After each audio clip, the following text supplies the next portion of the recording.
दोस्तों, आज के इस वीडियो में हम बात करने वाले हैं एडिक्शन के बारे में। दोस्तों, इस दुनिया में हर इंसान को किसी ना किसी चीज़ का एडिक्शन है।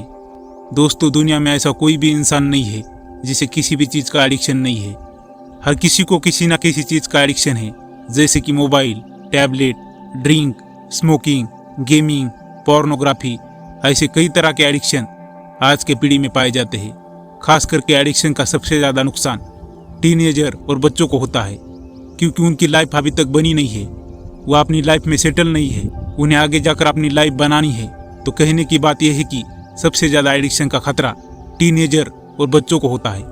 वैसे देखा जाए तो एडिक्शन का खतरा हर इंसान को होता है, लेकिन जो लोग अपनी लाइफ में सेटल है उनके एडिक्शन को हम लोग आमतौर पर एक आदत बता देते हैं, नहीं तो एक गंदी आदत बता देते हैं। और उन लोगों के एडिक्शन से इतना कुछ नुकसान भी नहीं होता, क्योंकि जो नुकसान होना है वो ऑलरेडी हो चुका है। लेकिन सबसे ज़्यादा दिक्कत टीनेजर और बच्चों में है, क्योंकि उन्हें यह भी नहीं पता है कि एडिक्शन क्या है और इससे हमें क्या क्या नुकसान हो सकते हैं। सपोज अगर एक टीनेजर बच्चा मोबाइल एडिक्टेड है तो वो चाह कर भी अपना एडिक्शन छुड़ा नहीं सकता, क्योंकि उसे पता ही नहीं है कि उसे मोबाइल एडिक्शन है, क्योंकि उस एडिक्शन का उसको कोई नुकसान ही नहीं हो रहा, क्योंकि एडिक्शन का नुकसान उसे 4-5 साल बाद होने वाला है। अभी तो फिलहाल वो मज़े में है, क्योंकि वह दिन के 8 से लेकर 10 घंटे तक मोबाइल पर बिता रहा है। उसे एडिक्शन है, इस बात की भनक तक नहीं है। तो ऐसे में वह बच्चा आगे जाकर क्या अपना फ्यूचर बना पाएगा? सबसे बड़ा सवाल ये खड़ा होता है। तो दोस्तों, यहाँ तक तो सिर्फ आपने ये जाना कि एडिक्शन क्या है। आपने ये नहीं जाना कि एडिक्शन से कैसे बचे और एडिक्शन से कैसे बाहर निकले, जिससे कि आपको एक अच्छा फ्यूचर मिले। तो आइए जानते हैं वो कौन से टिप्स है जो आपको एडिक्शन से बचने में मदद करेंगे। तो सबसे पहला टिप्स है कि माँ बाप का एडिक्शन में रोल क्या है। दोस्तों, दुनिया में कोई भी पेरेंट ये नहीं चाहेंगे कि उसका बेटा किसी भी चीज़ का एडिक्टेड हो जाए। फिर आपके मन में एक सवाल उठेगा, फिर हम एडिक्टेड कैसे हो जाते हैं? तो दोस्तों, सबसे पहली बात तो यह है कि आपको जिस भी चीज़ का एडिक्शन है वो आपने इस तरह से पाला है कि उस एडिक्शन की अपने पेरेंट को भनक तक नहीं लगने दी। जैसे कि गेमिंग। दोस्तों, सच सच बताना, आप में से कितने लोग अपने पेरेंट के सामने गेम खेलते हैं? जवाब आएगा कि बहुत ही कम। इससे यह बात प्रूव हो जाती है कि आप लोग गेमिंग तो करते हैं, लेकिन घर वालों से चुपके कई कोनों में या किसी एक अलग जगह। गेमिंग तो फिर भी ठीक है, क्योंकि गेमिंग में आपको अड़ोस पड़ोस वाले देखेंगे या फ्रेंड्स देखेंगे, लेकिन पोर्नोग्राफी में तो इन सब चीज़ों का सवाल ही नहीं पैदा होता, क्योंकि पोर्न तो आप अकेले में देखते हो और किसी को कानो कान भनक तक नहीं लगने देते। तो ऐसे में आपके माँ बाप या आपके पेरेंट का आपके एडिक्शन में सिर्फ 0% रोल है, क्योंकि ये सब चीज़ें उनकी आंखों के सामने नहीं हो रही है। तो ऐसे में आपको कैसे एडिक्शन से बचा पाएंगे? पॉइंट नंबर 2, एडिक्शन से आपको खुद ही बाहर निकलना है। अब आप लोगों के मन में सवाल आएगा, ये तो वही बात हो गई ना, रोगी को अपना इलाज खुद ढूंढना है। जैसे कि पॉइंट नंबर 1 में आपने देखा है कि जो आपको एडिक्शन से बचाने में आपके पेरेंट थे, उन्हें आपने पहले ही पॉइंट में नॉकआउट कर दिया है। तो ऐसे में वो कुछ नहीं कर सकते, सिर्फ करना आपको है। तो सबसे पहले आपको आपका मोबाइल फ़ोन लेना है और उसमें आपको एडिक्शन सर्च करना है।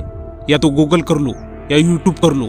अगर आप गूगल करते हो तो आपको हज़ारों लेख मिलेंगे, अगर आप यूट्यूब करते हो तो आपको हज़ारों वीडियो मिलेगी।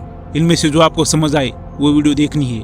हज़ारों इंटरनेट पर लेख पढ़ने हैं, आपको खुद ही समझ आएगा एडिक्शन क्या है और इससे क्या नुकसान होते हैं और इससे बाहर कैसे निकलते हैं। पॉइंट नंबर 3, डेली रूटीन करना। दोस्तों, आप लोग सोच रहे होंगे डेली रूटीन और एडिक्शन का क्या लेना देना है? दोस्तों, लेना देना है। अगर आप डेली रूटीन करते हो तो डेली रूटीन में ऐसी चीज़ों को ऐड करना है जो आपको फ़ायदा दे, जैसे कि सुबह उठकर एक्सरसाइज करना, मेडिटेशन करना, पढ़ाई करना, हर दिन एक नई स्किल सीखना जो आपको फ्यूचर में काम आएगी। मोबाइल सिर्फ 1 घंटा चलाना, खेलकूद करना, टाइम पर सोना, टाइम पर जगना, इससे आपका एडिक्शन 0 हो जाएगा। पॉइंट नंबर 4, एक गोल सेट करना। दोस्तों, गोल सेट करने से होगा ये कि आप बेवजह किसी चीज़ों से दूर रहोगे और जो आपके गोल के लिए आवश्यक चीज़ें हैं आप सिर्फ वही करोगे। पॉइंट नंबर 5, बुक्स पढ़ना। दोस्तों, ऐसी बुक्स पढ़ो जो आपको अच्छे डिसीजन लेने में मदद करे। एडिक्शन के ऊपर ऐसे हज़ारों किताबें हैं, डिसीजन मेकिंग के ऊपर ऐसे हज़ारों किताबें हैं, वो पढ़ो। अच्छे व्यक्ति के विचारों वाली किताबें पढ़ो, जिससे आपको क्या सही और क्या गलत ये जानने में मदद मिलेगी। और इतना ही नहीं, ऐसी किताबें पढ़ने से हमारी डिसीजन मेकिंग एबिलिटी बढ़ जाती है। पॉइंट नंबर 6, अपना माइंड डेवलप करो। दोस्तों, माइंड डेवलप किस तरह से होता है? उनमें से पहली चीज़ है बुक्स पढ़ना या अपने से बड़े उम्र के लोगों के साथ बैठना। कहने का मतलब यह है कि अपने से ज़्यादा एक्सपीरियंस वाले लोगों के साथ बैठना। इससे आपका माइंड बहुत जल्दी डेवलप हो जाएगा। दोस्तों, एडिक्शन बहुत बड़ी बीमारी है और हमें जल्द से जल्द इससे निकलना है, वरना जानवर और हम में कुछ भी फर्क नहीं रह जाएगा। आप देखना, हम चाहे तो किसी भी जानवर का माइंड डाइवर्ट कर सकते हैं, वैसे ही किसी भी चीज़ का एडिक्शन हमारा माइंड डाइवर्ट कर देता है। और इससे यह बात प्रूव हो जाती है कि जानवर और इंसान में क्या फर्क रह जाएगा अगर वो अपने एडिक्शन को नहीं छोड़ पाएगा। आशा करता हूँ कि ये वीडियो देखने के बाद आप अपना एडिक्शन छोड़ दोगे। तो दोस्तों, आज की इस वीडियो में बस इतना ही।